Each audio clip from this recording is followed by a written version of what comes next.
തമ്പുരാന്ന് ഉദ്ദേശിക്കുന്നത് ശരിക്കും ഒരു കാസ്റ്റിന്റെ ഇതാണെന്നാണ് ഞാൻ മനസ്സിലാക്കിയിട്ടുള്ളത്. തമ്പുരാന്ന് ഇപ്പൊ നമ്പൂരിപ്പാട്, അങ്ങനെ നായർ, പിള്ള, കുറുപ്പ്, അതുപോലെ തമ്പുരാന്ന് പറയുന്ന ഒരു കാസ്റ്റാണ്. പിന്നെ ഈ ചില ആൾക്കാർ അത് തമ്പുരാന്ന് പറഞ്ഞ രാജാവാണ്, ആ രാജഭരണം ഇല്ലാണ്ട് തമ്പുരാന്ന് വിളിക്കേണ്ട കാര്യമില്ല. ഓരോരുത്തരുടെ ഇന്റർപ്രിട്ടേഷൻ. ഇപ്പൊ ചിലരെ പറയില്ലേ അമ്പലമില്ല, ഈശ്വരനില്ല, ചിലർ ഈശ്വരനുണ്ട്, അമ്പലമുണ്ട്. അത് ഓരോരുത്തരുടെ മനസ്സിലുള്ള ഒരു വിശ്വാസം. അപ്പൊ ഞാൻ വിശ്വസിക്കുന്നത് ഇത് കാസ്റ്റാണ്. ഞാൻ ആരെയും പറയാറില്ല എന്നെ തമ്പുരാനെ വിളിക്കണമെന്ന്.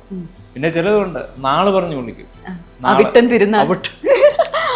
തിരുനാൾ ആദിത്യവർമ്മ തമ്പുരാനെ എഴുന്നള്ളിയായാലും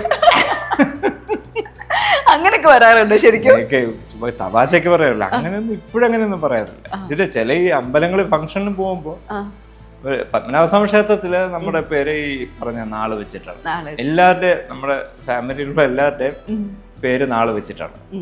ഇത് പണ്ടൊക്കെ ഈ രാമവർമ്മ എന്ന് പറയുന്ന 3-4 പേര് കാണും. അപ്പൊ നാള് വെച്ചിട്ട് വേണം ഇവരെ അറിയാൻ വേണ്ടിട്ടല്ലേ.